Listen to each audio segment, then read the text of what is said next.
just stage. If anybody tells you they want to fix Nigeria, they're wasting their time. Can't fix country. Country is dead. So I take part as in life again. So what we should be discussing now is a total dissolution of Nigeria. So that's the final solution. If otherwise, Omadi Wala, Omadi issue, Omadi Guguntoba lady, and Tinubu will be the last president of Nigeria. Olomaje the last president. Kò tún ní sí president kankan mọ́ lágbára Ọlọ́run. Because if tẹ́ ẹ̀ bá jẹ́ kí a lọ nísìn a jẹ́ pé ẹ gbọ́dọ̀ lọ prepare fún a northern Fulani president. Ẹ lọ kọ sílẹ̀. Tẹ́ bá refuse tẹ́ ẹ̀ jẹ́ kí Yorùbá kí gbogbo àjọ lọ ká lọ prepare. Mo mọ̀ pé àwọn kan care, especially in diaspora. I tend to talk about you diaspora and you wicked ones tẹ́ wà láàrin wa ẹ̀yin ìkà tẹ́ ń sọ pé káwọn èèyàn máa lọ máa dúró sí Nàìjíríà pé kẹ́ máa send £10 £10 sí wọn. Mo kí ẹ láti Ogun State Wahab bí a gbogbo wa kó kẹ̀lẹ̀bẹ̀ sójú. Mo wo fídíò yẹn bí aláàárọ̀ àbí lánàá ni mo tètè sùn lánàá. I was so tired. It's been a long day.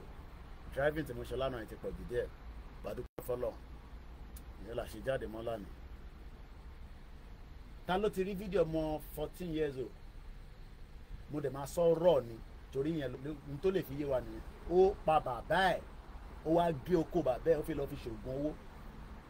Eléyìí ń ṣe ọmọ Yíbò torí báyìí lẹ́bàá náà ọmọ Yíbò ni torí gbogbo kan la máa ń shit la máa ń blame ọmọ Yíbò fún. Ó pa bàbá ẹ̀, ó ní àfáà ní kóun pa bàbá òun. Ó wá gé oko bàbá ẹ má bínú bó ṣe láti yé yín nìyẹn tó ti bá ní ìsàlẹ̀ ó lè má yẹ lómi. Ó fá gbogbo ti ìsàlẹ̀ bàbá ẹ, ó fá gbogbo ẹ̀ dànù Abíọ́dún Monday mo kí ẹ. Bẹ́ẹ̀ni Tinubu gbọ́dọ̀ jẹ́ the last president. A gbọ́dọ̀ tún máa ronú president kankan mọ́. Kò bá wa aṣọdún mẹ́rin kò bá aṣọdún mẹ́jọ tó bá jẹ́ kó rí ṣe. Táwọn Fúlàní ò fọ̀gìmọ̀ lórí kó gbókú ẹ̀ padà wá fún wa. Torí wọ́n pa Abíọ́lá mọ́ yín lọ́wọ́ kí lẹ ṣe sí? Ṣé wọ́n pa Abíọ́lá ni? Ìbí Fúlàní àtàwọn international community ló pa Abíọ́lá dànù lóhun náà dẹ̀ ló pa rẹ̀ torí wọ́n sọ fún kò dáhùn. So ẹ má sọ fún mi pé Ọlọ́run jẹ́ kó rí bẹ́ẹ̀ tó gbogbo nǹkan la máa ń yí mọ́ lọ́hùn. Ọmọ 14 years old wọ́n ní báwo ló ṣe pa bàbá ẹ̀? Òun náà ń fokùn fa bàbá ní Ìbàdàn bẹ́ẹ̀ yẹn ni o kò ń ṣe ní Èkìtì o ní Ìbàdàn súnmọ́ Lagos State. Ọmọ 14 kí ló fi fowó ṣe? Òun náà fi lọ ra SUV, ó fi lọ ra mọ́tò, òun náà fi máa ṣe big boy. Mo ní láàrin ilẹ̀ Yorùbá níbo ló ti ń ṣe rituals jù tá bá ti yọ Ogun State ó dà pé Ìbàdàn la máa mú torí èyí tẹ́ wà lógún State yẹn gbogbo nǹkan lẹ fi ń ṣògùn owó. Ẹ̀yin diaspora ẹ má wà careful ọlọ́mọ ẹ̀kọ́ lọ fi ń ṣògùn owó. Especially ẹ̀yin tẹ́ ẹ̀ kí ń gbọ́ràn tá à ń sọ fún pé Nàìjíríà ò dáa tẹ̀sán pé ó dáa ẹ̀yin gan ló máa fi ṣògùn owó dànù. Orí yín ò dẹ̀ ní mówó wá torí pé wàhálà tẹ̀ ń ṣe láàbúrò kò ní jẹ́ kó mówó jáde. So at the end of the day mo tún ro fídíò kan lórí Instagram wọ́n ní kẹ́hìn ṣe gba visa ọ̀rẹ́ ló poison ẹ̀ ló pàdánù. Ìyẹn mo ṣe wá rí nísìn reason tí tóyìnbó bá fẹ́ bímọ ní bíbá a máa fún ẹ ní date àti time tó fẹ́ bímọ mọ́ à ń ṣe yẹn lọ́dọ̀ wa. And what do you mean? This pregnancy I'm giving birth on Saturday at about 12 a.m. Má sọ yẹn síta, má sọ yẹn. Nígbà tó yẹ pé inú mímọ́ ló ń lò. Sọ fẹ́yàn kan pé o fẹ́ travel. Girl yẹn wọn fẹ́ travel ní mo àmọ́ Friday tó jẹ́ bíi Friday tànáì. Bíi Friday bọ̀wọ́ náà ti poison ẹ̀ bọ́ọ̀dì ẹ̀ lọ ń gbé wọnú ibi tó ti máa bẹ́rẹ̀ àbí whatever. Mo ṣe wá rí pé something mo kí ẹ what is happening in the world mẹ́wàá ń ṣẹlẹ̀ in the world o mo like orúkọ yín yẹn bọ̀ ẹ fún mi lórúkọ yín gangan lórúkọ yín gangan kọ́ ni what is happening in the world kí lórúkọ yín gangan ẹ jẹ́ ká mọ̀ra wa ẹ má máa bẹ̀rù àwa gan ta dúró pé tí bá wá Nàìjíríà ní DSS lónìí náà fẹ́ mú mi but tí bá máa fi fẹ́ wá Nàìjíríà possibility wà pé DSS gan ní ráyà rẹ̀ torí ó lè jẹ́ ọmọ máa sá káàkiri tí wòtòwòtò táwọn máa rẹwà àwọn ọmọ Biafra, àwa Yorùbá nation, Ìjọ nation, Ògúngún nation, gbogbo ẹ̀ nation tó bá ń gbóná tó ń yọ eruku. Mr. Isaac Michael, àná ọmọ 40 years old, ó fún bàbá ẹ̀ lọ́rùn pa ní Ìbàdàn, ó yọ kó bàbá ẹ̀, ó náà fẹ́ lọ fi ṣògùn owó. Bàbá 75 years old nílẹ̀ Yorùbá. Ẹ̀yin diaspora ẹ má ṣọ́ra, especially ẹ̀yin tẹ́ ń sọ pé ẹ̀yin Yorùbá ní ìtàn wọn láǹfẹ̀ ẹ̀ẹ́dẹ̀ lọ́lẹ̀ abroad ẹ jókòó sí abroad ẹ sọ pé Nàìjíríà máa dà láti abroad. How can people sit in abroad and they'll tell you the country will be good? How? Láti bò síbo. Liars upon liars. So ẹ̀yin tẹ́ ti gbàgbọ́ pé Yorùbá nation òun lọ́nà àbẹ̀ orúkọ tó dá nìyẹn. Mr. Salako Quadri Ọláwálé, ọlá ó máa ń wálé ni. So ẹ ṣe gan ni pé ẹ tẹ response mi yẹn, kò ní bàjẹ́ fún yín. Ẹ má bẹ̀rù pé ìdàgbéda ní ṣó máa bọ́ sí àbí kò ní bọ́ sí. Ó ti bọ́ sí ìgbà tó kù díẹ̀ láì tí mọ̀. Ìyẹn wà lọ́wọ́ Baba God. Mo dẹ̀ ní as long as tí actor bá ṣì wà nínú movie yẹn máa lọ. Ṣètúbọ̀ máa bá a ṣàdúrà fún bàbá wa Professor Emeritus Grand Commander Yorùbá Nation Adébánjí Akíntóyè. Ẹ jẹ́ kádùúrà máa lọ lórí bàbá yẹn. Tẹ́ bá ń jí láàárọ̀ kẹ́kọ́kọ́ tẹ́ bá ti ń ṣàdúrà ìdílé yín, ẹ máa ṣàdúrà bàbá Akíntóyè. Tẹ́ bá ti wá ń ṣàdúrà bàbá Akíntóyè, ẹ wá máa ṣàdúrà olóyè ọmọ Adéyẹmọ Ìgbòho Òòṣà. Ẹ wá máa ṣàdúrà àwọn bàbá, àwọn màmá, àwọn YSDM, àwọn elétò. Lóòótọ́ mo mọ̀ pé gbogbo yín sọ pé ó yẹ ká ti jáde fún protest, ó yẹ ká ṣe kinní kan. Ẹ jẹ́ ká máa rántí pé tabana tẹ̀fẹ́ jáde nísìn àwọlé mọ́ bọ̀kọ̀ ṣe ìta máa na jáde tó máa dọdún ó máa tún lóṣù ìjọ méjì tẹ máa ló ti sun yín o, ebi ń pa wá o, Koiki ò sẹ́ndì owó oúnjẹ sí ìyàwó mi o, kìnnìkan gbogbo yẹn àfẹ́gbọ́n yẹn o. ṣèpínyàn kan máa ti sọ pé ká jáde nísìn. Ẹ jẹ́ kétò máa lọ báyìí lórí social media. Àdẹ̀ ń ṣọmọ Ìgbò, àdẹ̀ ń ṣe the same thing. So ẹ jẹ́ kí Ìgbò máa ṣe tiwọn, káwa máa ṣe tiwa, but àjọ máa ṣiṣẹ́. Mo kí Mr. Moses iSyn TV, mo wo program yìí tẹ́ ṣe ní àwọn èèyàn níwọ̀ rí yín láàárọ̀. Báwọn èèyàn wá ṣe rí nìyẹn. Tẹ́ bá dẹ̀ nìkan fún wa lówó nísàn ní fún wa lówó. Mo ní Àṣàkẹ́ TV ti pè mí láàárọ̀ ẹ̀. Ó ní èèyàn kankan fóun lówó. Ìyá yẹn náà ò ní di laptop. Bọ̀ tó bá jẹ́ pé mo gbé program pé èèyàn kan ti kọ́ lẹ́sẹ̀ níjẹ̀bú òde ní sẹ́jà dáwó fún, a máa dáwó. Why are we like this? So mo ti ní kó send PayPal wọn sí mi. Èmi kọ́ lẹ máa send owó yẹn sí. A gbọ́dọ̀ ra laptop fún Àṣàkẹ́ TV. Mídíà tó bá ti kàn sí mi pé Koiki platform tiẹ̀ tóbi dáadáa, ó tóbi. Mo ṣe lè máa sọ pé ká ra laptop fún yàn, ká máa sọ pé tó bá jẹ́ pé bàbá Oríyọmí Hamzat ló jáde nísìn lóní ṣàánú yàn kan, gbogbo àmà dáwó síbẹ̀ náà. Bàbá yẹn dẹ̀ ṣiṣẹ́ dáadáa, mo mọ̀ pé ó ti padà sí Nàìjíríà, kọ́ ló máa ń lọ́rẹ̀ mi bàbá yẹn. Tó bá jẹ́ pé Àgbàlá Gabriel ló jáde nísìn pé nǹkan kan ṣẹlẹ̀, a máa dáwó síbẹ̀. A ṣe wá ń sọ pé à ń ṣe Yorùbá nation tí mídíà máa sọ pé òun nídìí kankan tá à ní fún. Why? Àdé máa wo program bí next week a máa shut down gbogbo program until tí ìyá yẹn bá rí laptop. À ní ṣe program kankan for 1 week. Ìtẹ̀ bá ti rí náà kẹ́ máa wò. Why are we like this? Kí ló dé?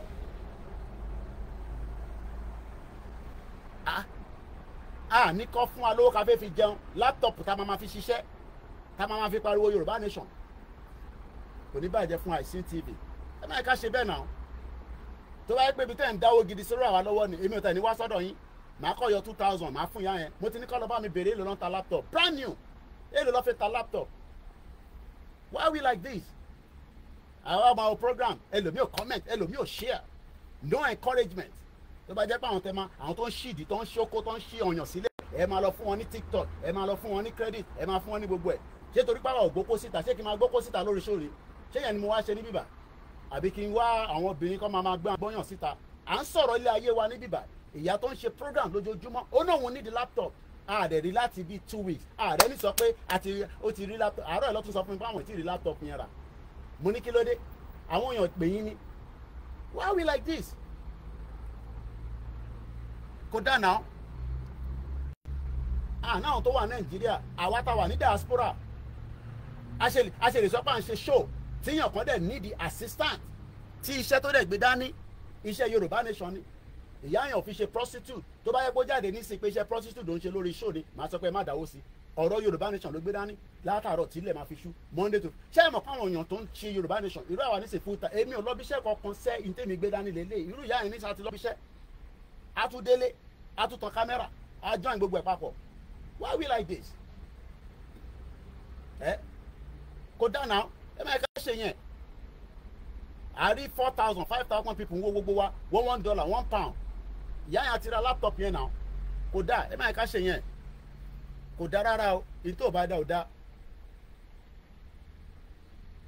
ní tó bá dá ò dá gbogbo àdèlà mọ àwọn kan mi tá à ń dáwó sí ní kò dá bí tẹ́ ń dáwó yẹn sí but ọ̀rọ̀ tá fẹ́ sọ tó máa ṣí àwọn èèyàn wa lọ́kàn òun níṣẹ́ tá à ń ṣe ṣé mo ti ní kọ́ fún mi ní PayPal wọn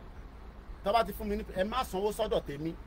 mo fẹ́ kí n kódà kó lé lọ́dọ̀ tiẹ̀ kò má tà kó pọ̀ jù kò látijọ́ tèmi ti mọ̀ ìyá yẹn kò já irú èmi báyìí ní ojoojúmọ́ lèmi béèrè owó kò sí tó kàn mí mò ń dúpẹ́ pẹ́yìn tẹ́ ń fún wa ni èmi gbọ́dọ̀ máa tọrọ owó mídíà máa tọrọ owó ni bọ̀tí irú ìyá yẹn ní sìn kò jáde rí kò béèrè kọ́kọ́ lọ́wọ́ gbogbo wa rí ó wá náà ò ní di laptop how much is the laptop ó yẹ ká lè rí yàn kan ó náà máa fi credit card rà DHL fún mi ládírẹ́sẹ̀ ẹ send ẹ̀ sí lẹ́sẹ̀kẹsẹ̀ ẹ má yẹ ká ṣe yẹn ẹ̀yin ìyàwó ẹ jọ̀ọ́ mò ń bẹ̀ yín ni ẹ bá mi kàn ẹni tó bá ní nọ́mbà wọn ẹ pè mí kí n fún yín ní nọ́mbà kẹ́ pé Koiki tún sọ lórí program ẹ̀ kò dáa ibi àti wọ́n ti sọ̀rọ̀ láàárọ̀ ẹ̀ kò dáa rárá o kò dáa o ẹni tó bá dá o dá o èlò ní laptop tẹ̀jẹ́ pé gbà tó lù ẹ̀ ń fa gbòòrò gidi ni gbà tó yọ tó kó amọ́ bíbá náà nìyẹn nígbà tá à ń sábà ń ṣiṣẹ́ ni iṣẹ́ mẹ́ta lèmi ń ṣe nígbà yẹn à ń fa gbòòrò bá ṣé ti bá ń ṣiṣẹ́ màmá ráyè ṣe program ẹ mọ̀ pé àti ṣe program òun ló jẹ́ nǹkan tó difficult jù so ká tó plot ẹ̀ ká tó gbé wálẹ̀ ká tó join ẹ̀ ká tó present ẹ̀ ní kíyàn kan fún ní $1,000 if we have 1,000 people that have watched me $1 kátẹ yọ àwọn tó wà ní Nàìjíríà kúrò kò dẹ́ ń ṣe gbogbo yín àwọn tó wà ní Nàìjíríà náà wọ́n rí ṣe ẹ rí ṣe kò ń ṣe pé ẹ rí ṣe kò dẹ́ ń ṣe owó yahoo lẹ́ ń lò but kátẹ sọ pé our diaspora 500 people will be able to raise money and buy the laptop kò ń ṣe pé ó fẹ́ ra laptop $4,000 gbogbo laptop tó wà máa ra under $3,000 ṣé àwa ní a lè raise $3,000 why are we like this ẹ máa ká ṣe yẹn kò dá rárá o ẹ yẹ ká sọ fact she's using it for the pop kò ń ṣe kó fẹ́ lọ fi ṣe other things is the purpose of Yorùbá Nation ìyẹn mo ṣe lẹ́ka àwọn Biafra àwa náà dẹ̀ lówó lọ́wọ́ but gbogbo ọ̀rọ̀ máa dáwó yẹn ó máa ń dàbí ìgbà tẹ́ pà ń tọrọ owó ni lójú yín and it's not like that so mo bẹ̀ wá mo rọ̀ wá ẹ jẹ́ ká kàn sí Àṣàkẹ́ TV lẹ́ẹ̀kan sí ṣèbẹ́ bá wa ṣe fún mass bill ẹ ti bá wa ṣe èyí tó kù Ọlọ́run fún yín ṣe délẹ̀ àwọn mídíà tá a bá ti rí pé yes lóòótọ́ ló ń ṣe òkè nísìn ṣẹ́wọ̀n pa ìkan náà ọmọ mi sọ fóònù ẹ̀nù lánàá níbi tó ti lọ ṣe bẹ́ríà ẹ̀ràn wa ń ṣe náà but a lọ ṣiṣẹ́ ọmọ Yorùbá ni at least ẹ lè sọ pé ẹ̀rí prógráàmù bàbá tó tọ́ sí yẹn lánàá we lost a mobile phone yesterday wọ́n ní fóònù yẹn kò ń ṣe pé wọ́n jí ó ń ring mo dẹ̀ ti blame àwọn yẹn náà because gbogbo wọn ni mo ra backpack fún èmi gan ti bá káàkiri gan mo ń gbé backpack dání gbogbo phones mi máa kó sínú ẹ̀ mo ti blame wọn mo dẹ̀ ṣe máa bá wọn sọ̀rọ̀ lẹ́yìn again media gbọ́dọ̀ wà very tidy especially ìkan náà bó ṣe jẹ́ kó yọ fóònù wọn lọ́wọ́ nígbà tí tó ń sin Akérédolú tó sanwó fún mi wọ́n tún yọ fóònù mọ́kànnà ọmọ mi lọ́wọ́ brand new phone tí mo ṣẹ̀rà fún yẹn wọ́n yọ ọmọ lọ́wọ́ nígbà tá ṣé torí pàṣọ síta brand new phone tí mo ṣẹ̀rà fún wọ́n yọ ọmọ lọ́wọ́ nígbà tá ṣé àwọn family Akérédolú fún mi lówó ni kí la Akérédolú náà padà ṣe ẹ má yẹ kí n tún lọ sọ́dọ̀ yẹn kí má gbà sí fókù láàárọ̀ ìkókò gan má lọ dìde òkú ṣe pọ́ fún mi lówó akọ̀wé pé ọmọ Yorùbá ni ká lọ ṣẹ̀tọ́ wa fún ṣé wọ́n sanwó fún mi ni ṣẹ̀nà ti pé gbà yẹn àwọn ọmọ yẹn lọ́nà àmà dúró ṣèbí gbà là ń ṣe ti òkú màmá olóyè Ìgbòho ó yẹ kí n má ọmọ yẹn lọ sí Ìgbòho nìyà kó tó di pé mo ní kọ́ join àwọn tó kù nìbàdàn we lost a brand new phone mo blame yẹn títí but kí ni mo fi blame yẹn fi blame ara tó wà Nàìjíríà náà nìyẹn wọ́n dẹ̀ ń jalè fóònù náà níbí báyìí tòkùn ṣọ̀rọ̀ Nàìjíríà bẹ́ẹ̀ ni kẹ́ bá wa pín program tó bá yẹ pé church service nísìnyí ẹ̀yin lè máa send ẹ̀ sí wa tó bá yẹ pé mọ́ṣáláṣí program ní ìṣẹ̀ṣe dédé wà ní London ní next week mo kí ìyàwó Sherifat Agbabiaka so mo bẹ̀ wá mo rọ̀ wá ẹ jẹ́ ká ṣe the needful tèmi bá jáde tí bá sọ pé èèyàn kan nídìí kankan kí n tó lè jáde sọ pé èèyàn kan kí n tó lè endorse mo ti rẹ́ ṣé Àṣàkẹ́ wá jẹ́ ní tí kò ṣe program ni gbogbo aláríṣẹ́ tó yá yẹn ṣe náà àwọn program tí gbogbo adé ń ṣe òun ló ń jẹ́ kí etí àwọn tó di tẹ́lẹ̀ tó etí wọ́n dí bọ̀bọ̀ Chicago ti dé etí gbogbo ọmọ Yorùbá kò jẹ́ kó gbọ́n kankan mọ́ náà létí wọ́n ṣe ń ṣí pé bọ̀bọ̀ Chicago èmi ló kàn bọ̀bọ̀ Chicago ó gbérọ́ kalẹ̀ báyìí ó gbé kalẹ̀ fún everybody mo wá rí ọmọ ẹ̀ ṣe yìí ìyẹn àtìyàwó ẹ̀ Leila wọn náà ṣe food charity àwọn wèrè ṣọ́rọ̀ food charity lánìdí nísìn lóòótọ́ ebi ń pa àwọn èèyàn so mo kí gbogbo alẹ́ nǹkan ṣe sọ ẹjọ́ ẹni tó bá nídìí Àṣàkẹ́ TV ìyàwó tó ń ṣe program léraléra wọ́n ní the laptop ẹ ní láti fún ní $100 but tá a bá rí 1,000 people with $1 within a ní àrówó yẹn pé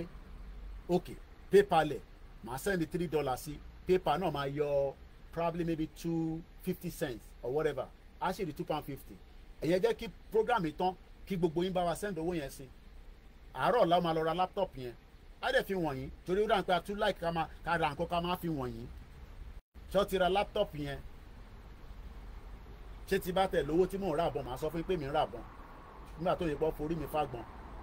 gbogbo nǹkan lẹ fẹ́ nínú ìjàgbara gbogbo nǹkan lẹ fẹ́ mọ̀ kí ló tún ṣẹlẹ̀ ń bẹ̀ yẹn ìjàgbara là ń pè kò ń ṣe gbogbo nǹkan lẹ máa mọ̀ gbogbo nǹkan kọ́ lẹ máa mọ̀ tábà ti sọ gbogbo nǹkan fún yín yan ṣe ìjàgbara mọ́ nìyẹn àti sọ di múvì nìyẹn ẹni tó bá rẹ̀ sọ pé àníjà kò tí àwọn tó ń sọ pé àníjà yẹn wọ́n mú mọ́ra ni ní background wọ́n sọ pé a máa jà èmi sọ síta ni mọ̀ sí mi rẹ̀ ti ní kí n máa sọ bọ̀ wọ́n mọ̀ pé tó máa ṣẹlẹ̀ ni gbéyàn kan máa sọ pé àníjà ká tó kúrò yẹn rọ́lẹ̀ pa so bó ṣe jẹ́ nìyẹn mo kí wa lẹ́ǹkan sí kò ní bàjẹ́ fún wa mo kí àwọn elétò lọ́tún lọ́sì mo kí kọmíṣọlá kò gbọ́dọ̀ kú òkìkí ọlá Emmanuel mo kí ẹ ẹni tó bá fẹ́ nọ́mbà yá wa Àṣàkẹ́ TV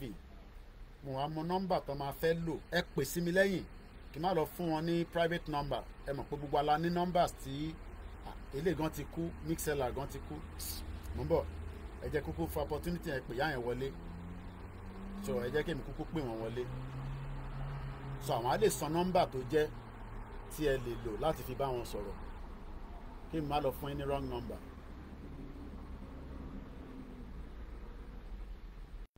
so màá pè wọ́n màá ní kó sọ nọ́mbà tá máa fi pè wọ́n. náà ká ṣe gbogbo wa náà là ń struggle but movement máa involve owó àwa tá à ń nọ́ra èyí máa náwó àwọn kan máa ṣàdúrà bàbá kan ti fi àdúrà ránṣẹ́ sí mi láàárọ̀ yìí bí ẹ wá pè padà ẹ jẹ́ send voice sí wọn ẹ bá mi send number táwọn èèyàn máa pè yín sí ẹ bá mi fi ránṣẹ́ kí n má lọ fún wọn ní private number tí kò jẹ́ kó lọ sí public ẹ ṣé gan ni mà. so we are getting there àwọn prophet ń ṣàdúrà pé ẹ̀yin máa báṣẹ́ lọ àwa wà lórí òkè mo gbọ́ bàbá wa Kàsálí láàárọ̀ yìí kọ́lọ́ máa play video yẹn nísìn àbí audio yẹn rather ta ló mọ bàbá wa Kàsálí yẹn ta ló mọ bàbá yẹn I was listening to a video by a producer lórí ọ̀rọ̀ Nàìjíríà don't be deceived the country is gone kò sẹ́ni tó lè dá Nàìjíríà pé kò ní lọ the country is finally gone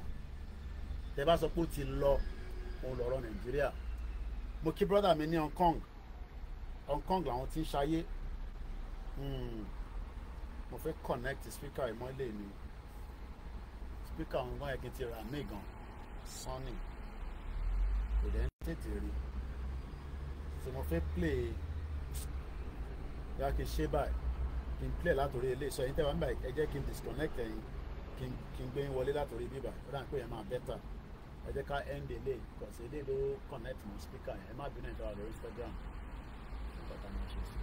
mo kí gbogbo alẹ́ nǹkan sí o èmi gbádùn òrùn yẹn kódà mo ń làágùn nísàlẹ̀ bẹ́ẹ̀ tó lọ ṣe exercise ni ntí weather yẹn fi dá nìyẹn mo kí chief mami ilẹ̀ Yorùbá èèyàn kan béèrè pé ṣé bàbá wa Ọkọya mo kí ẹ mo máa fi nọ́mbà yẹn síta nísìn ẹ̀yin olólùfẹ́ mi tẹ́ ti ń béèrè tá a bá ti jáde tá à ń sọ pé kẹ́ bá wa ràn yàn kan lọ́wọ́ kódà owó tẹ́ bá fẹ́ fèmí lọ́sẹ̀ ẹ bá mi sẹ́ndẹ̀ sí wọn mọ̀ máìn ẹ má kọ̀ jẹ́ kó tó wá pẹ́ kẹ́ tó dá padà sọ́dọ̀ tèmi o mọ̀ kóhun náà làwọn náà fi ń ṣayé brọ́dà mi láti Gambia bàbá ẹ̀ kúrò ní Canada náà ò gbé ní Canada mọ́ lọ jókòó sí Gambia wàláì ó ní passport Canada lọ́dà pé ẹ mọ̀ pa abroad ti sọ ọ̀pọ̀lọpọ̀ wa akọ̀ jókòó sí abroad náà ni Ọlọ́run kó ṣàánú adótúndé Nàìjíríà o one day cold street boy allegedly begging him for money at airport kí ló ń beg ẹ̀ fún ṣé àwọn èèyàn máa ń beg owó fáwọn èèyàn ní airport nílùú yìí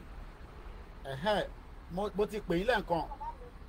nọ́mbà wo làwọn èèyàn máa pè yín sí mo ti ń sọ̀rọ̀ yín níbí báyìí nọ́mbà wo ẹ bá mi fi nọ́mbà yẹn ránṣẹ́ kí n má lọ fún ọ ní wrong number àmọ́ retí ọ̀rẹ́ máa yẹ kó pẹ́ sọ̀rọ̀ ká jẹ́ kí nọ́mbà yẹn dé kí n tó play baba Kasali yẹn mo kí gbogbo alẹ́ nǹkan sí o I am soapy mo kí ẹ tẹ́ wà Russia àrólé dúdú àmọ́ kí ẹ ó kẹ́ ẹ mọ baba Pastor Kasali yẹn alright bẹ́ẹ̀ ni bàbá wa Usman Wahab wọ́n ní ẹ jẹ́ ká jọ fọwọ́ papọ̀ nọ́mbà yẹn lọ́ ti fi ránṣẹ́ yìí WhatsApp only ní o mo ò ní kẹ́ pé ìyá yẹn pẹ́ fẹ́fẹ́ lẹ́yìn o ẹ gbọ́ mi dáadáa o ẹni tó bá ní fún lówó má pè pé sísítà àti wà bá ṣe máa rí nọ́mbà yín tẹ́lẹ̀ o ẹ jẹ́ ká ṣọ́ra wa èèyàn ọkùnrin mò ń bá sọ̀rọ̀ o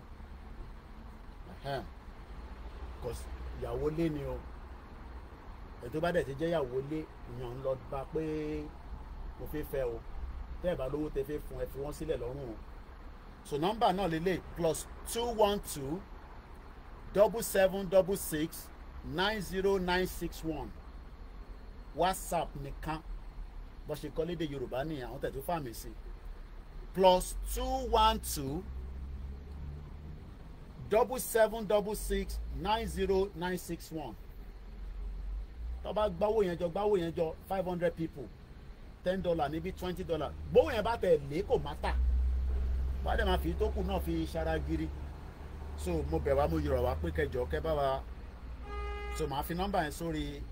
sórí chat nísìn kí n tó play baba Kasali kọ́ mo fẹ́ bẹ̀rẹ̀ Instagram níbí wa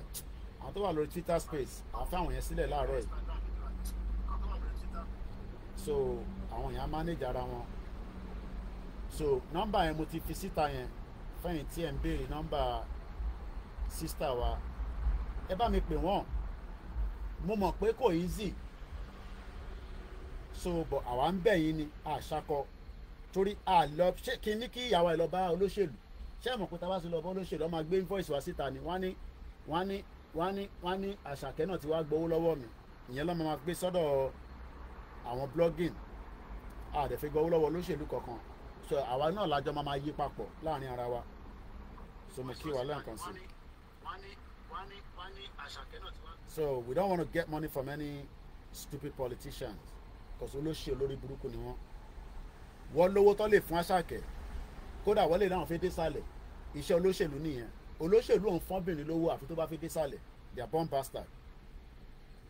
àwọn ọ̀dẹ̀ mọ́mọ́ kékeré wọ̀n àgbàlagbà wọ́n ọ̀dẹ̀ mọ́bí tó kì í fi kinní sí àtẹ̀ stáàtì Facebook ok ṣe lè ní máa fi start Facebook ni software kíní kan load látẹ̀ nǹkan ni òun ni kò jẹ́ ká bẹ̀rẹ̀ ó sì ń load installing update ó dẹ̀ dá kó update nígbà tó ń ṣe Nàìjíríà ni kò update so ní start Instagram níbí báyìí ní eléyìí ni máa fi start Facebook ti Koikimedia Odùduwà níta ìrántí pé èèyàn start látẹ̀ nǹkan so later ti bá play Kasali tán á padà sórí so kí ẹ̀ náà máa lọ bẹ́ẹ̀ kó máa lọ bẹ́ẹ̀ so mo kí gbogbo alẹ́ nǹkan sí o welcome to the live show mo kí Wàlátà olórí ẹbí wa mo kí mọ̀mísí mi mo kí gbogbo ẹ̀yin ìyá dáadáa ẹ jẹ́ ká gbọ́n tí bàbá Kasali sọ díẹ̀ nínú fídíò kan tí ìkan náà àwọn platform kan play lórí YouTube tí mo gbọ́ láàárọ̀ yìí.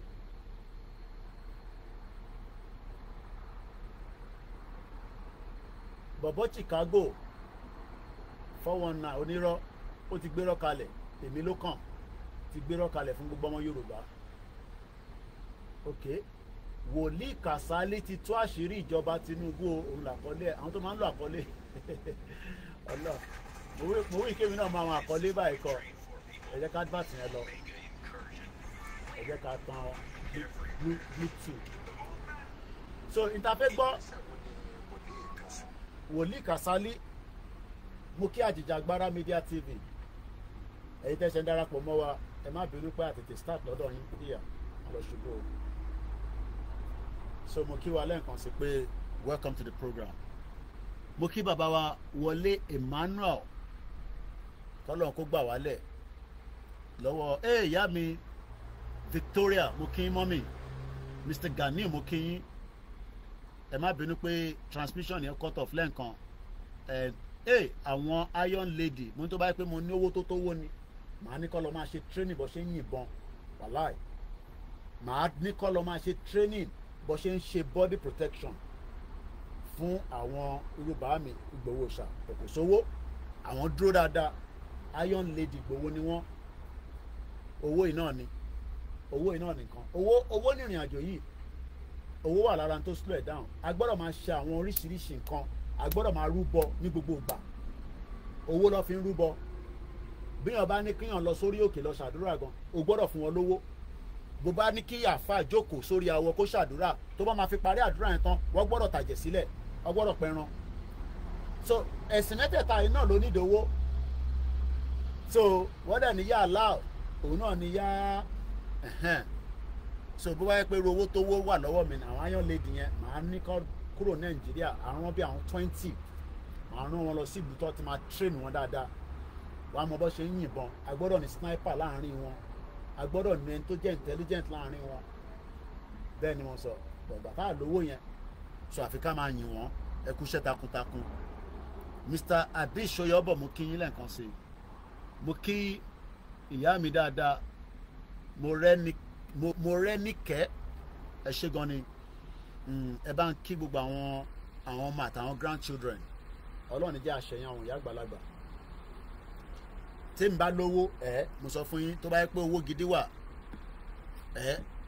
ó yẹ ká ti máa ṣe àwọn training ó yẹ a lè ṣe training mo láwọn tó ń ṣe training tí yàn ṣe lè ṣe firearms tó dẹ̀ ní license nínú Nàìjíríà à ń bọ̀ sí bọ́ sí inú rẹ̀ níjẹ́ kọ́jọ́ kù sí Nàìjíríà à ń rán wọn lọ síta wá lọ ṣe training mo gbọ́dọ̀ ní sniper láàrin àwọn iron lady sniper gbọ́dọ̀ wà lọ́wọ́ wọn a fẹ́ fi defend ara wa torí ẹlòmíì sniper yẹn la máa ní kó bá wa yọ orí ẹ̀ bọ́lẹ̀ lọ́jọ́ iwájú sniper yẹn tí ó bá ń bọ̀ báyìí màá kọ́ ni ṣe orí bọ̀bọ̀ yẹn olórí burúkú Fúlàní yẹn ẹ bá mi yọ orí ẹ̀ bọ́lẹ̀ màá kọ́ máa rédíò ni tó bá ní Mr. Koiki all clear màá ní all clear wá yọ dànù bó ṣe pa bọ̀bọ̀ tó fi pa Donald Trump wọ́n fìbọn sniper ló pa ẹrù ta ló rẹ̀ kó pa sniper tó wà lórí roof lóyún fìbọn fọ́ orí ẹ̀ dànù so ìjàngbara gbogbo kan ló ní involve a máa train àwọn èèyàn bó ṣe ń yìnbọn èmi náà gbọ́dọ̀ lọ wábi tí máa ti train ní UK so that kíyàn tẹ̀ mọ́ bó ṣe ń yìnbọn àwọn Amẹ́ríkà ní sinmi kan lọ́mọ bó ṣe ń yìnbọn UK àwọn kì í ní ìbọn káàkiri yín so Amẹ́ríkà gbọ́dọ̀ mọ́ bó ṣe ń yìnbọn ẹja gbọ́ prophet àbí wòlíì Kàsálí. kí ni káwọn ọ̀dọ́ pé lórí bí wọ́n ṣe ń darí Nàìjíríà lásìkò yìí ọ̀rọ̀ wo ni wòlíì yìí sọ nípa ìjọba Tinubu tó wà lórí àlééfà báwo lọ̀rọ̀ yìí ṣe tún wà. ìjọba Tinubu bọ̀bọ̀ Chicago ó dàgbà orúkọ tí mo fẹ́ máa pè nìyẹn ṣe láìkó orúkọ yẹn bọ̀bọ̀ Chicago èmi ló kàn mo kẹ́ kí dizima 1 2 3 ó dàgbà Arsenal play lẹ́nu mo fẹ́ ṣeré lọ tẹ́lẹ̀ wọ́n rò pé kí ní kàn mí wọ́n sanwó fún mi jàre mo fẹ́ ṣeré lọ sí àdúgbò wọn tẹ́lẹ̀ wọ́n rò pé náà kí mo fẹ́ máa stress ara mi fún jókòó sínú ilé mi kí n máa ṣàǹfààní fáwọn ọmọ kí n máa jẹ tọ̀ìtọ̀ì mo ti jẹ tíì ni mo ṣì mú láàárọ̀ coffee 3 in 1 pẹ̀lú 2 slices of bread mo dẹ̀ fi bọ́tà pa kò ní bàjẹ́ fún imọ́ mi Madina àwọn olórúkọ ńlá mo kí dáàdi wa Emmanuel gbogbo ẹ̀yin bàbá dáadáa bẹ́ẹ̀ ni a gbọ́dọ̀ ẹ láìkó orúkọ yẹn bọ̀bọ̀ Chicago ó make sense kàyí kọ̀ láàpẹ bá yín pè ní Tinubu yẹn orí òfin pé bọ̀bọ̀ Chicago èmi ló kàn bọ̀bọ̀ Chicago èmi ló kàn wòlíì Kàsálí ti bẹ́ẹ̀ sọ̀rọ̀ láàárọ̀ ẹ̀dá gbọ́n tó sọ ẹgbọ́n sókè gbẹ́nu sí mic bàbá wa ẹgbẹ́nu sí mic ẹgbẹ́nu sí mic gbẹ́nu sí mic tó bá mọ platform yìí platform jàǹgbára ló ń pe bíbà a kì í sọ̀rọ̀ àlùfàǹṣà ní bíbà yìí bàbá mi Jẹ́gẹ́dẹ́ Sunday mú kí bàbá wa Ganiu Suraju mú kí gbogbo ẹ̀yin tẹ́ wà ní bọ́dà kan fìyà jẹ kí ló tún ṣẹlẹ̀ ń bíbà your account has been locked with determined account violate the list láti bò sí gbòdè níbo nílé títí jáde báyìí ìgbọ́ o èwo ni mo ń ṣe ń báyìí ok Twitter àwọn yẹn ò lówó gbà lọ́wọ́ mi mọ́ tó bá yẹ bá àdúmọ̀ sanwó fún yín lórí yín òpè táwọn pé olóńgbò violate one bastard Elon Musk kí ló sọ gbogbo ẹ̀gbọ́n ló ń gbóná ìfóònù ẹ̀ ló ń gbóná ó dáa tó start padà ó yá start bí mo ti post ìkọ̀kan kí ni mo post mo ní Maiduguri suicide bomber hide under umbrella ó yá ẹ remove ẹ wáyé ẹ pé ló ń disturb yìí continue using X àwọn social media platform yìí fọ́ ni wọ́n blọ́ọ̀kì mi wọ́n ní kí n yọ tweet kan tí mo tweet mo tẹ̀ rántí jọ́ tí mo ti tweet yẹn gbogbo ibi tẹ́ ẹ kí Yorùbá náà lọ́jọ́ iwájú gbogbo social media àwa náà lè create mass bill kò ní bàjẹ́ fún ẹ happy weekend mo kí ẹ America legalized military training for every citizen uber tó gbé mi láàárọ̀ ẹ̀ ó ní àwọn ọmọ Turkey ó gbọ́dọ̀ ṣe ọdún méjì training military training ọdún méjì kódà wọ́n ní tó bá ṣe ò lè má rì níbẹ̀ kò sí nǹkan tó lè ṣe ó gbọ́dọ̀ lọ ṣe uber tó gbé mi láàárọ̀ ẹ̀ ọmọ Cyprus ni ẹ mọ̀ pé Cyprus dẹ̀ súnmọ́ ń bọ̀ Cyprus súnmọ́ kí mo sì máa fẹ́ wọlé wọn rà pé òun gan tí bá ti ṣe 1 hour máa end 1 hour rẹ̀ ti ṣe already ẹ̀yẹ kákọ̀ gbọ́ bàbá Kàsálí yẹn kí ló ṣe lè tó start báyìí nìsín a lọ máa ṣe ìdókò nínú ilé èyí tí mo jẹ́ nù yẹn náà ti tó kó má jẹ mi gan fún ara mi ok ó ṣe ń load so ẹ̀yẹ ká gbọ́ bàbá Kàsálí mo kí ẹ mass bill mo kẹ́rù òbodò mo kí prophet ológun olúwa mo kí gbogbo àwọn medias wa lẹ́ẹ̀kan sí a ti sọ̀rọ̀ nípa sister wa Àṣàkẹ́ TV bẹ́ẹ̀ ṣe ran mass bill lọ́wọ́ tó fi ra 1 or 2 things ó sì nídìí sí bọ̀ ẹ bá ran Àṣàkẹ́ TV náà lọ́wọ́ kí ìyá yẹn náà lè láǹfààní ẹ káàsán bàbá wa dádì wa Jimmy Koya àtẹni tó jù mí látẹni tí mo jù lọ mo kí gbogbo yín ẹ jẹ́ agbọ́wọ́ Wòlíì Kàsálí. báwo lọ̀rọ̀ yìí ṣe tún wá kan ààrẹ àná Buhari àti Dangote oní rìfáínárì òṣèlú ń parọ́ sójà ń ṣàbòsí ta ló tún kù tá a fọ̀rọ̀ lọ báyìí lọ́rọ̀ Wòlíì Kàsálí o nínú fọ́nrán yìí nígbà tí wọ́n sọ ìdí táwọn èèyàn ṣe ń bínú tí wọ́n ṣe ń ṣe protest pàápàá lórí gbogbo ọ̀rọ̀ rìfáínárì wa tí wọ́n ló máa ṣiṣẹ́ tá a sì tún wá gbọ́ nǹkan kan mọ́ báyìí títí kan ọ̀rọ̀ Dangote àti rìfáínárì ẹ̀ náà gbogbo ibi tọ́rọ̀ dé gbogbo sítórì tí wọ́n sọ fáwọn ọmọ Nàìjíríà táwọn èèyàn fi ń ké gbàgbé ẹ wo nǹkan kí sẹ́sẹ̀ ràgó orúkọ wo ni mo kí bàbá wa Jẹ́gẹ́dẹ́ Sunday darí Nàìjíríà lọ́wọ́lọ́wọ́ eléyìí ṣe intro ni bàbá yẹn kọ́ ló ń sọ̀rọ̀ mo dẹ̀ mọ bí tí bàbá yẹn ti bẹ̀rẹ̀ kí má lọ fast forward too much àtọ̀rọ̀ private jet lóríṣiríṣi eléyìí ṣe intro bàbá yẹn ò sí sọ̀rọ̀ bí bàbá yẹn bá fẹ́ sọ̀rọ̀ máa mẹ́nu sọ mo kí àwa Elizabeth Ọdẹ́lọlá mọ́mì Mr. Ọláoyè mo kí bàbá wa Samuel Emmanuel mo kí gbọ́ ẹ̀ńtẹ́ wà ní Scotland mo kí ẹ̀ńtẹ́ wà ní Hull tó ṣàǹfààní fáwọn mẹ̀kúnnù wẹ́dà ẹ̀ fine gan. nǹkan kí sẹ́sẹ̀ ràgó ẹ̀yin èèyàn wa ẹ gbóhùn tí Wòlíì Kàsálí sọ nínú fọ́ọ̀ yìí. advert again àwọn kan ta ní 47,000 followers àwọn kan ta ní 47,000 followers wọ́n jẹ́ ká rówó la máa ṣe sí báyìí ó yẹ gbóhùn sókè. gbóhùn tí Wòlíì Kàsálí sọ nínú fọ́nrán yìí. ó yà ń gbọ́.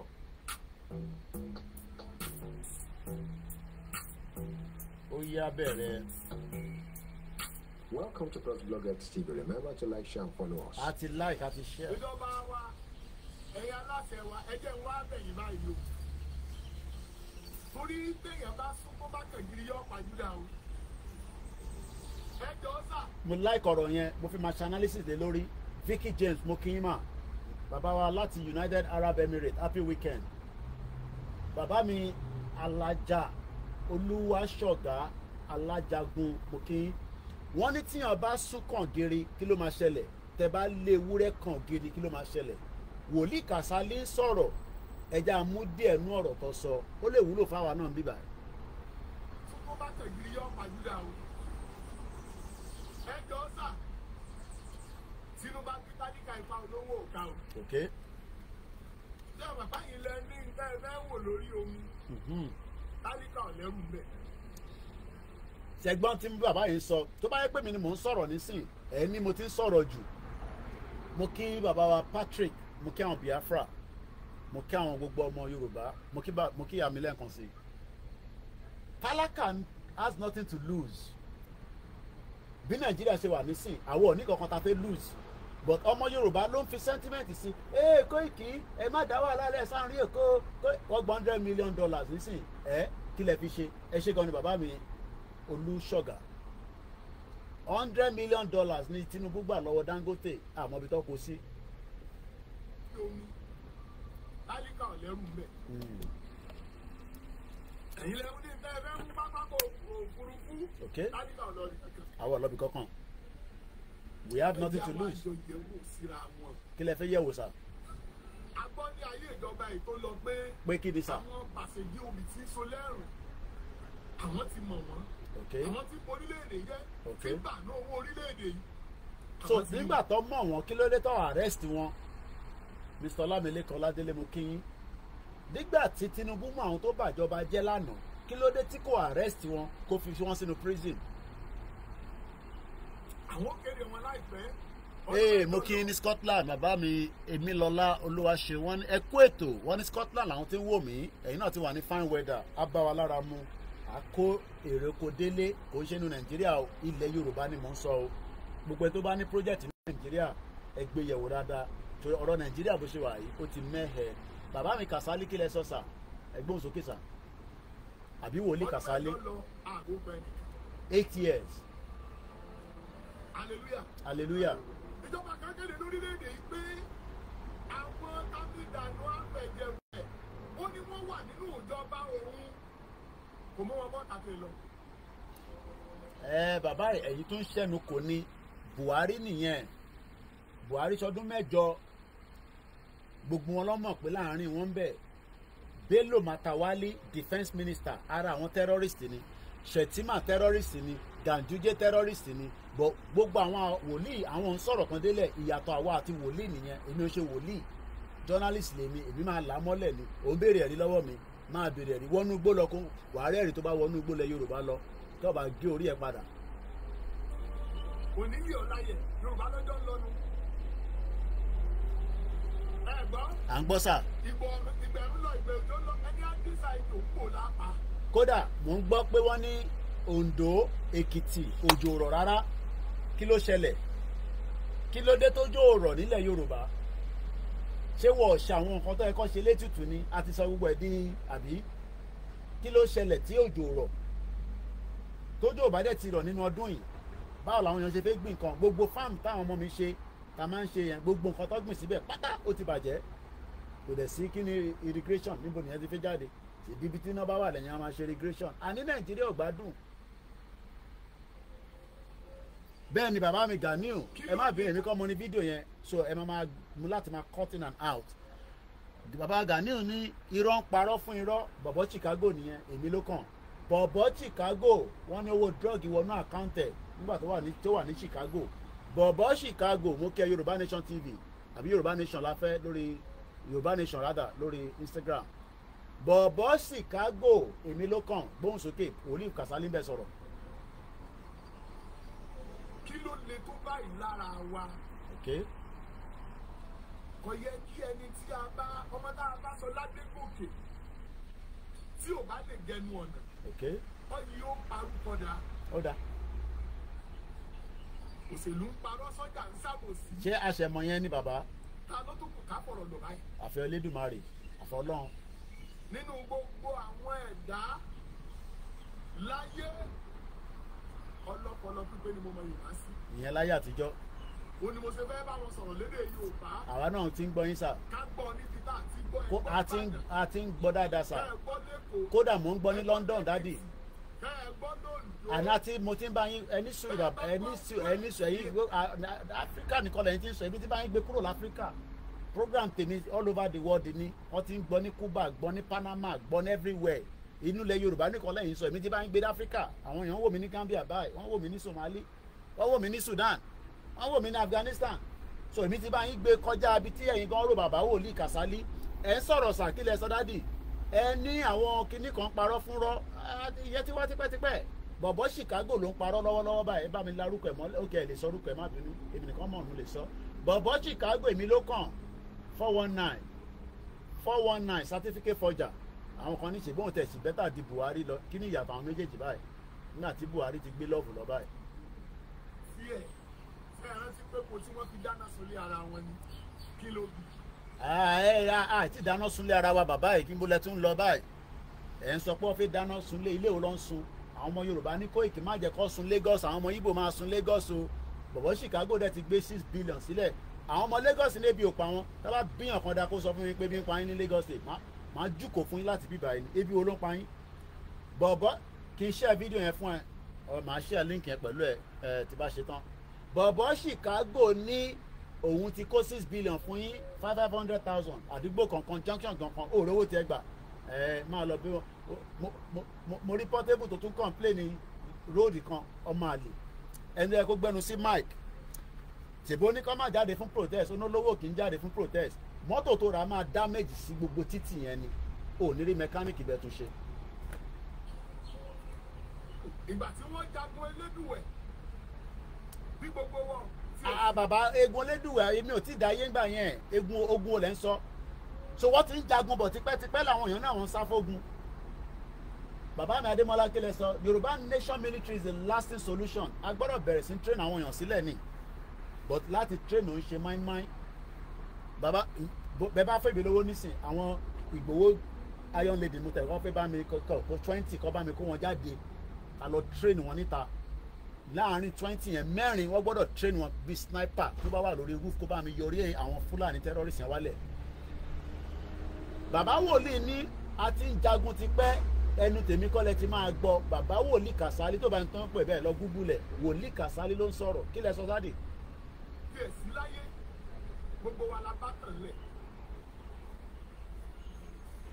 ogunlogun jáde ni. ogunlogun jálu mi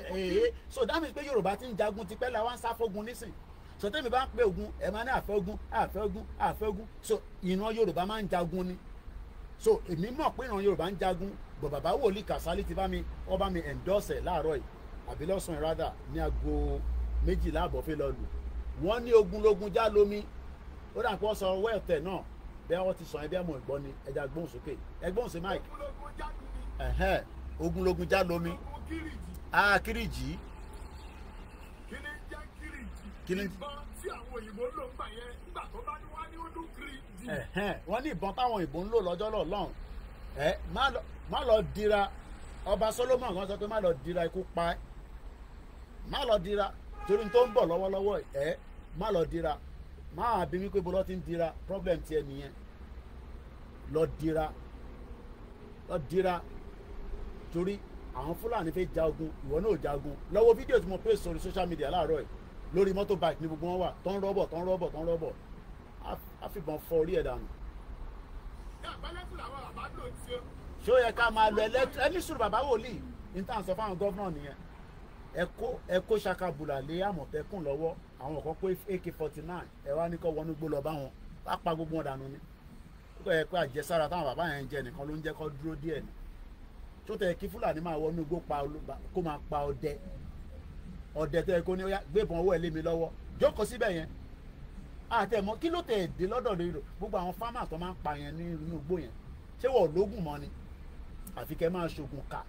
ọmọ 14 years old nìbàdàn àná ó pa bàbá ẹ̀ ó fa oko bàbá ẹ̀ ó gé gbogbo oko bàbá ẹ̀ ọ̀nà babaláwo ní àbí àfáàní kò mú wa kó fi ṣoògùn owó born bastard ọmọ 14 years old kí ló fẹ́ fowó ṣe àìmọye àwọn ọmọ wa níbí báyìí ọmọ 14 years old yẹn nísìn 50,000 lẹ́ẹ̀ kó máa gbà ní every week tó bá yẹ pé Nàìjíríà ń ṣiṣẹ́ bẹ́ẹ̀ lọ ṣe ń san fún àwọn ọmọ mi níbí báyìí àtàwọn ọmọ tó jẹ́ diaspora tó líwèé ni o tó bá wá kàwé nílùú ìwọ yàtọ̀ ò ní gbà o àwọn ọmọ tó bí sílùú là ń sọ 50,000 naira every week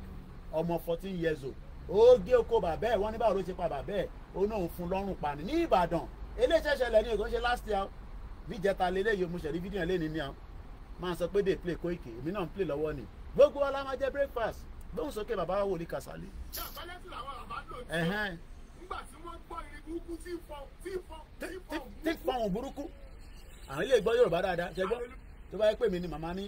that is going very well tí ìbọn tó ń fọ́hùn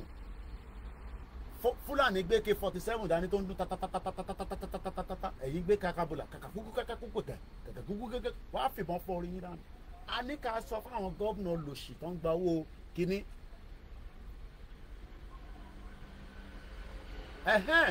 Àwọn tí mo fẹ́ máa gbọ́ nìyẹn mo fẹ́ kẹ́ máa encourage mi náà bàbá ìfàtà bàbá àjọ máa wà níwájú mi ẹ rò pé mo ń ṣeré ni àwọn èèyàn máa rò pé bí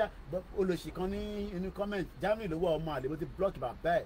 ó ní ẹnu lèmi ń dán bí ẹ̀fọ́ mo no problem Ọlọ́run á jẹ́ kí sáà máa dán ẹnu yẹn kẹ́nu yẹn máa dán. Baba Fatai Oladusi sọ pé brother it is the bastard ones that are gaining from them that don't want war. Me I will fight for my children. So kémi káwọn ọmọ ọdún àti wọn á jókòó máa pariwo Yorùbá nation ní in another 10 years. Àní bọ̀bọ̀ Chicago will be the last president. Bọ̀bọ̀ Chicago èmi ló kàn. Bàbá Wòlíì Kàsálí kí lẹ sọ ẹni a máa ń jagun tẹ́lẹ̀ ní kí ló wá ṣẹlẹ̀ nísìn. Hallelujah sir. Ẹ wo àwọn aláìní tó kàn sí paná lé kókó wọ́n wà ń fi àdá rẹ́ àti ẹ̀mọ́ dáko orúkọ rẹ̀. Ẹgbẹ́ pòtẹ́sì ẹ wá nira jẹjẹ ni. Láì ṣe pẹ́ lọ òkè lápòlì. Ṣé ń gbọ́? Ẹ ní sùúrù èèyàn kan ní you are very funny ẹ máa ń wá bẹ̀ lẹ́ǹkankan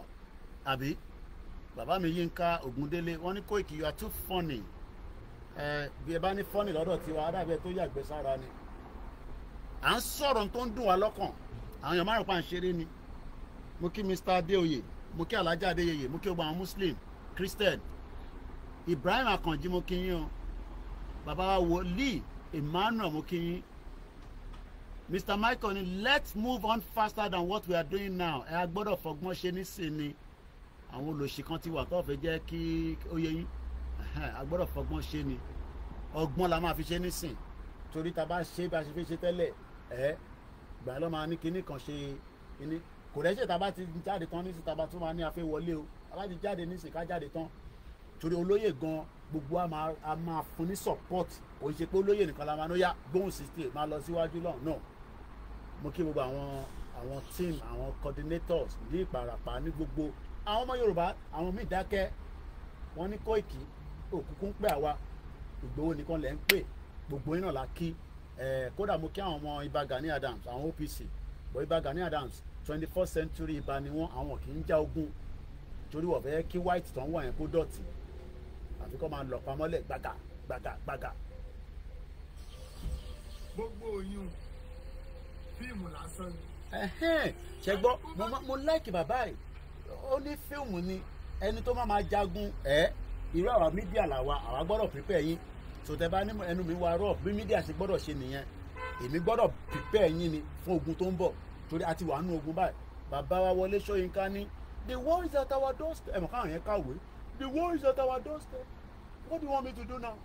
we must mobilize and prepare a gbọ́dọ̀ mobilize Mr. Ọlámilékan mo kí yín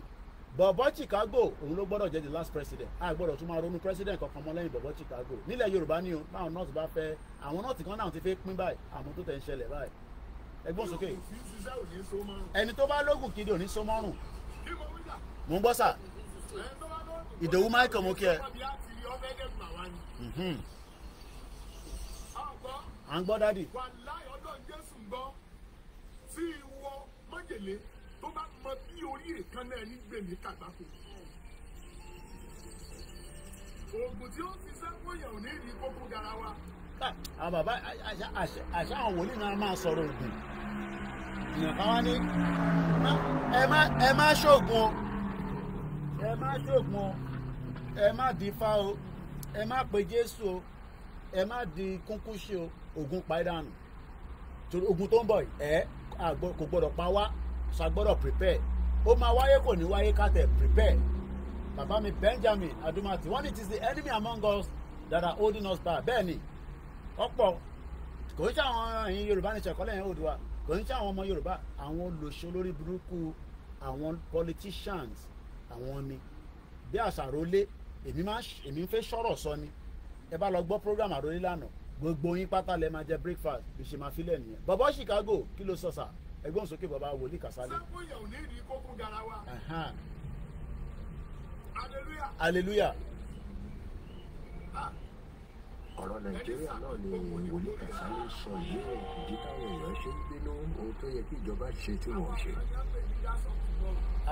Ṣé ń gbọ́? Àwa ni leaders of tomorrow. Ìyẹn la ti ń gbọ́, kò ní bàjẹ́ fún ẹ bàbá mi Fatai. Wọ́n ní Fulani self said they are going to separate from Nigeria. How can ọmọ Yorùbá máa sọ pé I don't want to go out of Nigeria? Ọmọ Yorùbá láì ṣọmọ Igbo láì ṣọmọ Hausa kí lẹ sọ sà bàbá mi Fápóńdà. You are always saying the truth sir. Ọlọ́run nìkan ló lo truth lọ́wọ́ bọ̀ ní tèmi mọ̀ ni pé a gbọ́dọ̀ prepare. A máa jà níjà. Bó o tẹ̀ mọ́ bọ́ ṣe ń yìnbọn wọn náà lẹ́ẹ̀kan kan wọnú gbó. Má wọnú gbó tó máa jí ẹ lọ ládùúgbò ẹ tẹ̀ máa dẹ́ngẹ́ báyìí máa sùn sílẹ̀ lẹ̀ kọ́ máa ní kí ló ṣe máa kàn prepare. Torí tó bá lọ dé ẹlòmíì tó bá bẹ̀rẹ̀ sí yìnbọn nísìn kò mọ the first tó fẹ́ ṣe. O kí ló rò pé tá a bá wọnú plane tó ṣe máa sọ fún wa pé listen when they are showing you in case the plane yẹn bá máa já wálẹ̀.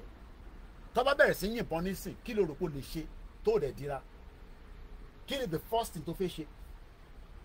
Tó bá bẹ̀rẹ̀ sí yìnbọn táwọn olùsìn yẹn dé tó bẹ̀rẹ̀ gbogbogbogbogbò kí ló máa ṣe?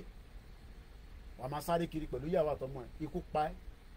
máa sọ pé kò lè ṣẹlẹ̀ ṣòro pé àwọn gọ́vnà yóò ní sá lọ ni ọba gan nígbà tó ṣẹlẹ̀ rensars wọ́n gbégbá orí omi ni. ẹ pààrọ̀ ǹjọ́ sí ó ní iye ẹ̀dùn tó bá lọ. Okay. All right. ìjọba ní lágbára náà lágbára láwùrà bí wọ́n ní báyìí sẹ̀tẹ́mbà wọ́n ní. bàbá mi Bámidélé ní Ìbà Gani this is the time we need him but he's backing down wọ́n ń ṣọdún Ifá lọ́wọ́. ìyẹn ní 2023. bẹ́ẹ̀ ni sà.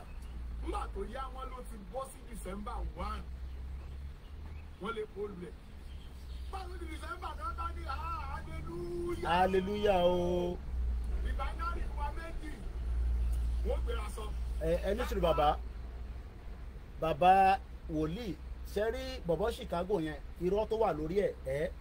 ó ju ti Buhari lọ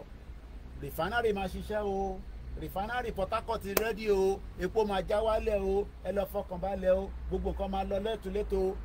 àṣà àwọn kọ́sítọ̀mù tó máa wọlé lọ gba ráìsì lọ́wọ́ àwọn ọ̀yà ṣé Tinubu ni pírẹ́sídẹ̀ǹtì ṣá torí kò tẹ̀ yé mi bàbá mi Ayọ̀ Fìsáyọ̀ mú kí n ṣá ẹ̀ dá mi lóhùn mo ní ṣaṣọ́ pé Tinubu ni pírẹ́sídẹ̀ǹtì wa ṣaṣọ́ pé Tinubu ni pírẹ́sídẹ̀ǹtì wa because sometimes you wonder I mean àwọn ẹ̀gbọ́n mi kan wà ẹ̀gbọ́n mi tún jẹ́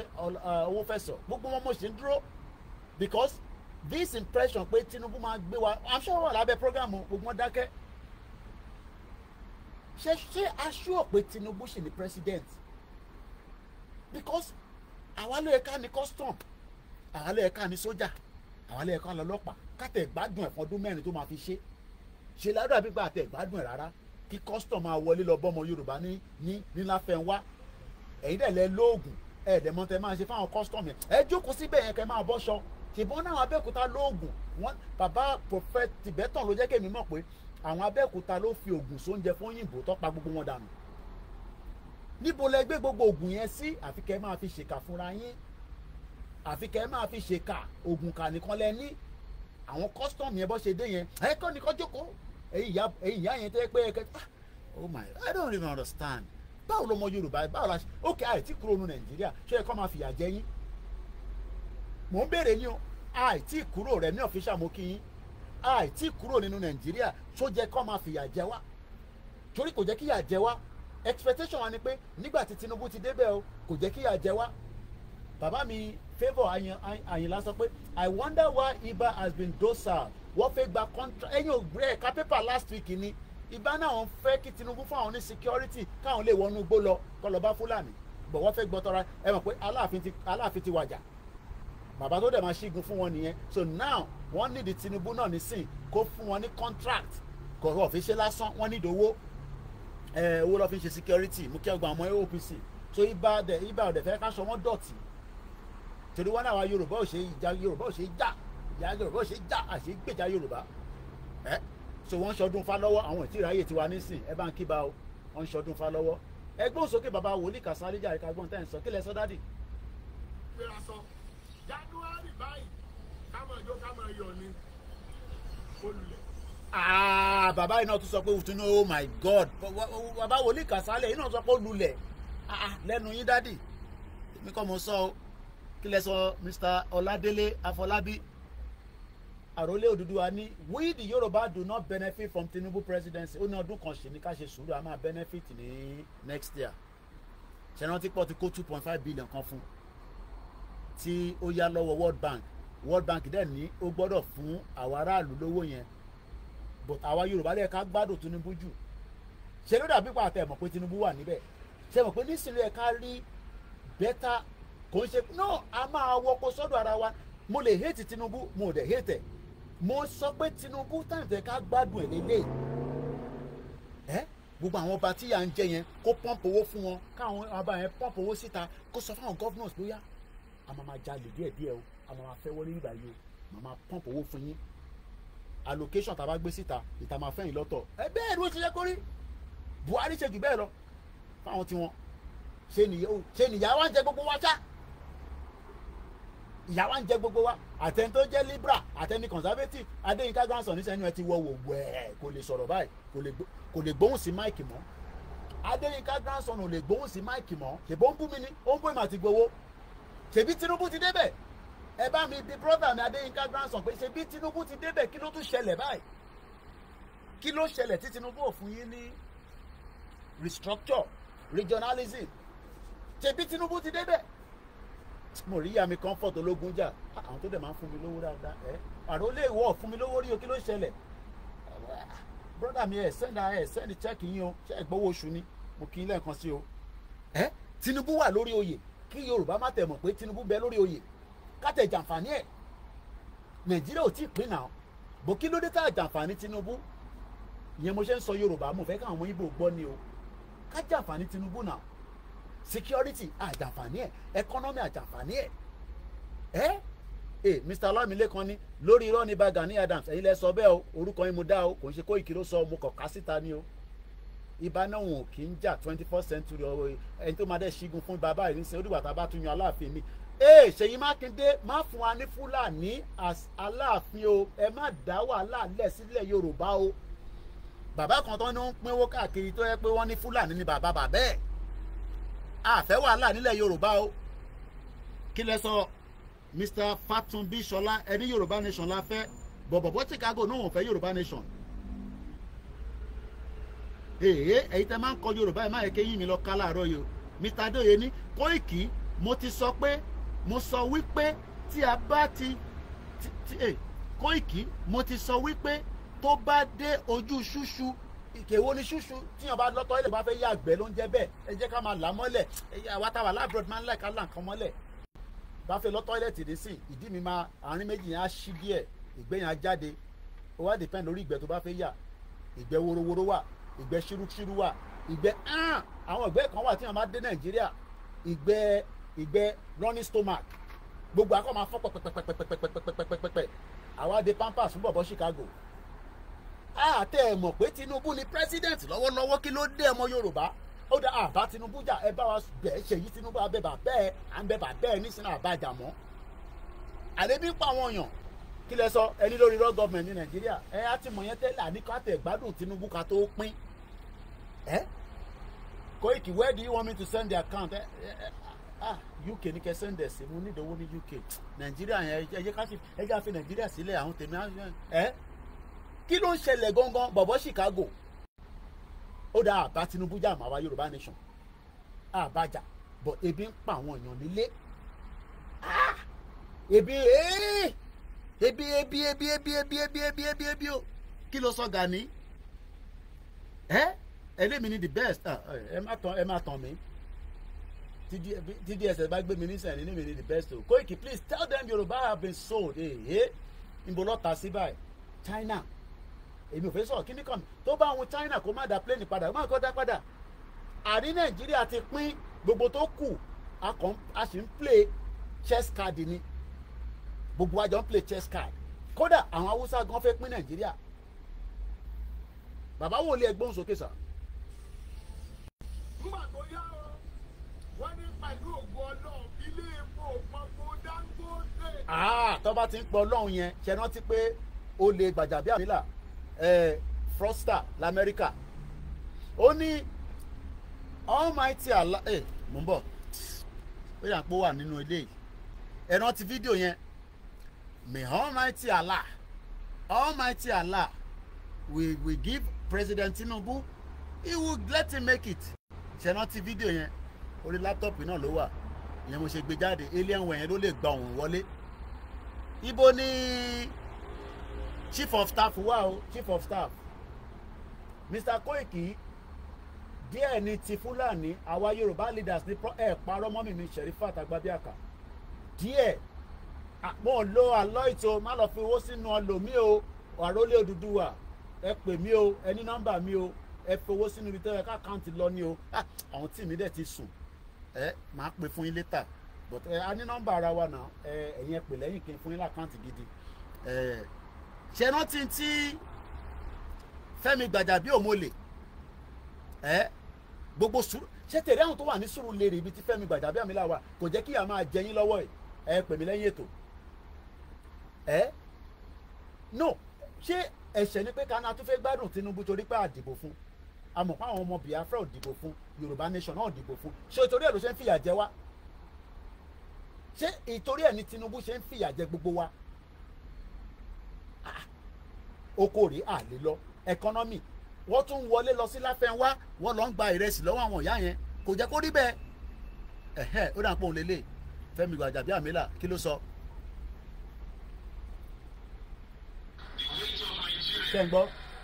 The weight of Nigeria is not weight that any normal ordinary human being can carry. Ẹni sùúrù ó ní the weight of Nigeria it is not a weight that any ordinary human being can carry okay so kí ló máa ṣẹlẹ̀. Except with the Almighty Allah bàbá ìwà ń sàn kankan níbí báyìí kí lẹ sọ Sàdádì